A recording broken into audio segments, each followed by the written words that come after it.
Hello and welcome to this week's edition of Monday Moments, coming to you live from high above the CP Theater. As you can see, I am up on a ladder here above the set of Shipwrecked and Entertainment.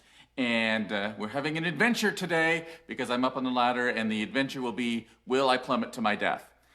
Let's hope the answer is no. But feel free to place bets and put your regrets and your comments below, on if I do plummet to my death. Say you'll miss me or something. All right, so we're up here on the ladder today to actually talk a little bit about one of the technical aspects of community players, and one that personally I'm really proud of what we do, and that is with our lighting. And so I am up here in the grid right now. You can see around. See all the lights?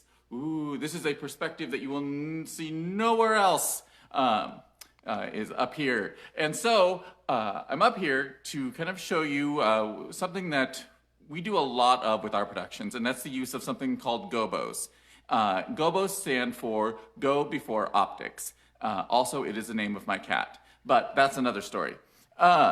So when you see a show, and you can see down below on the set here, you can see the pattern in the light. I'm blocking the one that I wanted to really show you.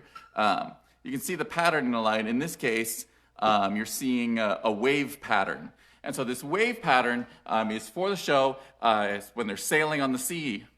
But sometimes you wonder, how do we do that? Well, it obviously comes from a light. And here we've got a source 4 right here that is projecting that light. But we're going to go down to floor level now and take a look at exactly how that is achieved. So we're coming down, and let's see if we die. By the way, this is totally probably not OSHA approved to be, it's like texting and driving, being on your phone and climbing a ladder. Anyway, so a gobo is really just basically a piece of really thin sheet metal. They used to be called cookies, and I don't know why. But it's a really thin piece of metal that has the pattern shaped in it. You can get these patterns in a wide variety of ways. Here on the table, there's just some of them that we were using in the show. But anyway, these patterns then go into a holder like this, and then we just take the holder, and it is inserted into the light. And then we put the light up and point it to where we want it to go. And then what you do is you adjust the focus of it in the light so that it can be really sharp. Like you see here around me, this is a pretty sharp pattern.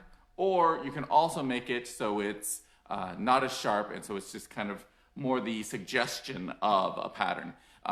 When you come to see Shipwrecked, take some time to look at. There's a lot of gobos used in the show. It was something that when Tyler and I were talking about the lighting design of this production, that he really wanted to have a lot of texture, not only in the set, which looks amazing, but also in the lighting of the show as well. So we use a lot of gobos throughout the production. Some of them are in the sharp focuses to really define a location or an action. But then there's others that are a really soft focus that just kind of breaks up the light, and as the actors move across the stage, the light kind of plays on their faces and their bodies and the scenery.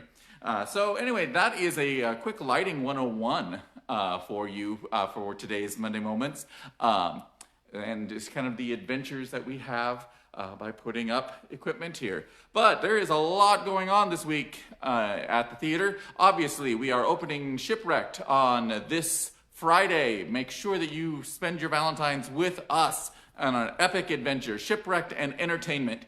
I tell you what, the first tech rehearsal last night was amazing. The cast is doing a terrific job. I am really excited to have an audience see this production. It's going to be so good.